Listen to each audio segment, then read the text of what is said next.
ഇന്നിവിടെ തയ്യാറാക്കാൻ വേണ്ടി പോകുന്നത് അരി കുതിർക്കാതെയും മിക്സിയിൽ അരിച്ചെടുക്കാതെയും വെറും ഉഴുന്ന് മാത്രം കുതിർത്തിട്ട് നമുക്ക് നല്ല അടിപൊളി സോഫ്റ്റ് ആയിട്ടുള്ള ഒരു ഇഡ്ഡലി തയ്യാറാക്കാം. അതിന് വേണ്ടി ഞാൻ ഈ കപ്പിന് 2 കപ്പ് ഉഴുന്ന് ഇവിടെ എടുക്കുന്നുണ്ട്.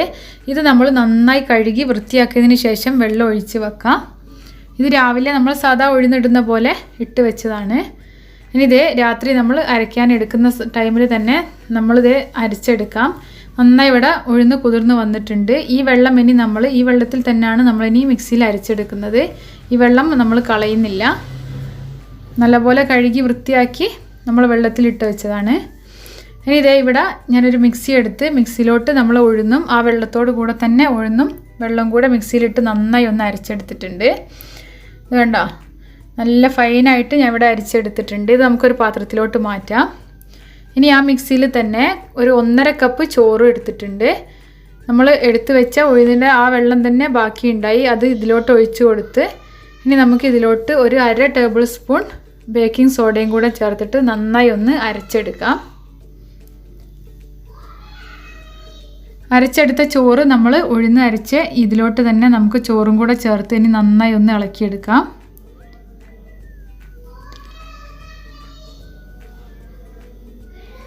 ഇതിവിടെ ഇളക്കിയതിന് ശേഷം നമ്മളിനി ഇതിലോട്ട് അരിപ്പൊടിയാണ് ചേർക്കാൻ പോകുന്നത്. നമ്മൾ കയ്യിലുള്ള വറുത്ത അരിപ്പൊടിയാണ് നമ്മൾ ഇതിലോട്ട് ചേർക്കുന്നത്.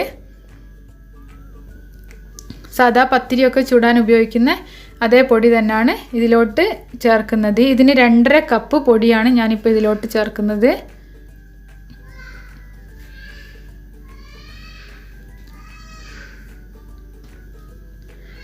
ഇത് നമുക്ക് വളരെ ഈസി ആയിട്ട് ചെയ്തെടുക്കാൻ പറ്റുന്ന നല്ലൊരു ഇഡ്ഡലിയാണ്. ഇനി 2.5 കപ്പ് പൊടിയും കൂടെ ചേർത്ത് നന്നായി ഒന്ന് ഇളക്കിയെടുക്കാം. ഇനി ഇതിലോട്ട് നമ്മൾ കുറച്ച് വെള്ളം ഒഴിച്ചു കൊടുക്കാം. ഞാൻ അരച്ച് വെച്ച മിക്സിയിലോട്ട് തന്നെ ഒഴിച്ചിട്ട് നമ്മൾ പൊടിയിലേക്ക് വെള്ളം ഒഴിച്ച് കുറേശ്ശെ വെള്ളം ഒഴിച്ച് നമ്മളിവിടെ ഇളക്കിയെടുക്കുന്നുണ്ട്. ഒരുപാട് ലൂസായിട്ടുള്ള ബാറ്റർ ആക്കാൻ പറ്റില്ല. നല്ല ടൈറ്റായിട്ടുള്ള തിക്കായിട്ടുള്ള ഒരു ബാറ്ററാണ് നമുക്കിവിടെ ആവശ്യം. സാധാ ഇഡ്ഡലിക്കൊക്കെ നമ്മൾ ചെയ്യുന്ന പോലെ തന്നെ.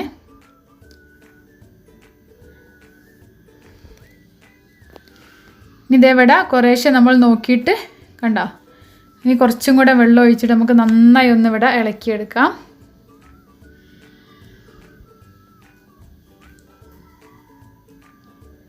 ഇതേവിടെ ഞാൻ നന്നായി ഇവിടെ ഇളക്കിയെടുക്കുന്നുണ്ട്. കണ്ടോ, ഈ ഒരു കൺസിസ്റ്റൻസിയാണ് നമുക്ക് ആവശ്യമുള്ളത് ഇഡ്ഡലിക്ക്. കണ്ടോ, നല്ലപോലെ നല്ല ടൈറ്റ് ആയിട്ടുള്ളത്. ഇനി നമുക്ക് ഇതിലോട്ട് ആവശ്യത്തിന് ഉപ്പും കൂടെ ചേർത്തിട്ട് നമുക്ക് ഒന്ന് അടച്ചു വെക്കാം.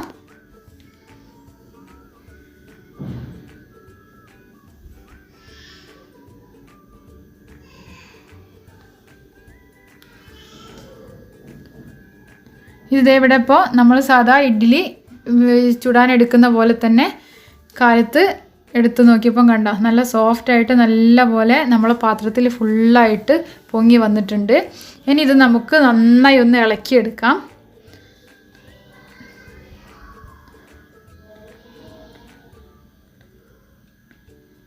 ഇവിടെ ഞാൻ നല്ലപോലെ ഒന്ന് ഇളക്കിയെടുത്തിട്ടുണ്ട്. കണ്ടോ, നമ്മൾ ഇളക്കിയെടുത്ത സമയത്ത് നമ്മൾ എടുത്ത് വെച്ച പാത്രത്തിൽ നിന്ന് കുറച്ചങ്ങ് താന്നു പോയിട്ടുണ്ട്. ഇതിവിടെ നല്ലപോലെ ഇളക്കി എടുത്തിട്ടുണ്ട്. ഇതേപോലെ നന്നായി നമ്മളെ കട്ടകളൊക്കെ ഉടഞ്ഞ് കിട്ടുന്ന രൂപത്തിൽ നമുക്ക് നന്നായി ഒന്ന് ഇളക്കിയെടുക്കാം. ഇളക്കിയെടുത്ത സമയത്ത് കണ്ടില്ല, നമ്മളെ പാത്രത്തിൽ നിന്ന് കുറച്ചും കൂടെ അങ്ങ് താന്ന് പോയിട്ടുണ്ട്. ഇനി നമുക്കിത് സാധാ ഇഡ്ഡലി ചുട്ടെടുക്കുന്ന പോലെ ഇഡ്ഡലി തട്ടിലോട്ട് ഇട്ടിട്ട് നമുക്കിതെല്ലാം ഒന്ന് ചുട്ടെടുക്കാം. അതിന് വേണ്ടി ഇതേ പാത്രത്തിൽ ഞാൻ വെള്ളം ഒഴിച്ച് സ്റ്റൗവിൽ വെക്കുന്നുണ്ട്.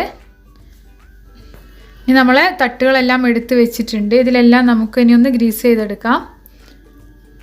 എല്ലാത്തിലും കുറേശ്ശെ വെളിച്ചെണ്ണ ഒഴിച്ചിട്ട് നമുക്കെല്ലാം ഒന്ന് ഗ്രീസ് ചെയ്തെടുക്കാം.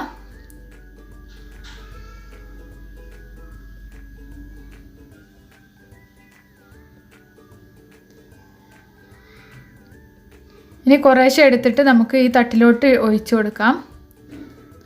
തട്ടിലോട്ട് ഒഴിച്ചു കൊടുക്കുന്ന സമയത്ത് പ്രത്യേകം ശ്രദ്ധിക്കേണ്ടത് നമ്മളൊരു 1/4 ഭാഗം മാത്രമേ നമ്മൾ ഒഴിച്ചു കൊടുക്കുന്നുള്ളൂ. ഇത് നല്ലപോലെ നല്ല സോഫ്റ്റായിട്ട് പൊങ്ങി വരും. അപ്പം നമ്മൾ എല്ലാത്തിലും ഒരു 1/4 ഭാഗം മാത്രം നമ്മൾ ഒഴിച്ചു കൊടുക്കുക.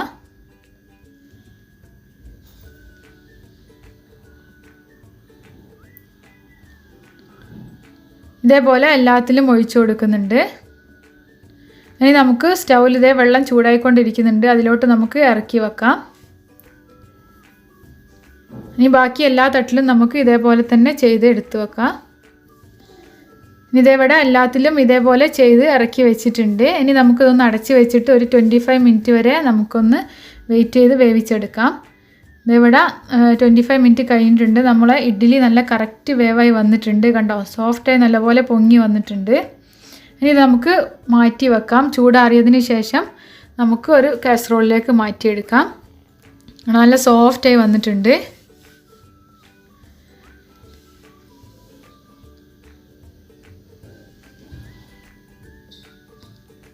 നല്ലപോലെ ചൂട് തണിഞ്ഞതിന് ശേഷം ഞാൻ ഇവിടെ ഒരു കാസറോളിലേക്ക് മാറ്റിയിട്ടുണ്ട്.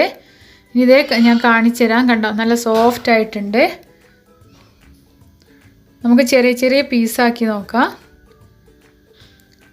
കണ്ടോ, ചെറിയ പീസാക്കി ഇത് നല്ല സോഫ്റ്റുള്ള ഇഡ്ഡലി ആയിട്ടുണ്ട്. ഇനി നമുക്ക് അരി കുതിർത്ത് വെക്കുക, മിക്സിയിൽ അടിച്ചെടുക്കുക ഒന്നും ചെയ്യാതെ തന്നെ വളരെ ഈസി ആയിട്ട് നമുക്കിനി ഇഡ്ഡലി റെഡിയാക്കി നോക്കാം.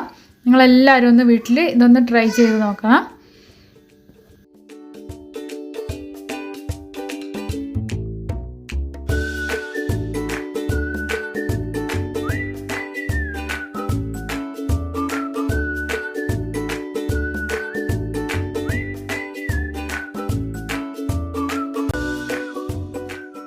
അഥവാ നിങ്ങൾ ഇത് ഇഷ്ടപ്പെടുന്നെങ്കിൽ നിങ്ങൾ തീർച്ചയായിട്ടും ഇതൊന്ന് വീട്ടിൽ ട്രൈ ചെയ്ത് നോക്കുക. എന്നിട്ട് നിങ്ങളുടെ കമൻറ്റ്സ് എന്നെ അറിയിക്കുക. എന്നിട്ട് നിങ്ങളുടെ ഫാമിലി ഗ്രൂപ്പിനും ഫ്രണ്ട്സിനും എല്ലാവർക്കും ഇതൊന്ന് ഷെയർ ചെയ്ത് കൊടുക്കുക. പിന്നെ തൊട്ട് താഴത്തുള്ള ലൈക്ക് ബട്ടൺ അമർത്താനും മറക്കരുത്. And please follow me on Instagram. Bye.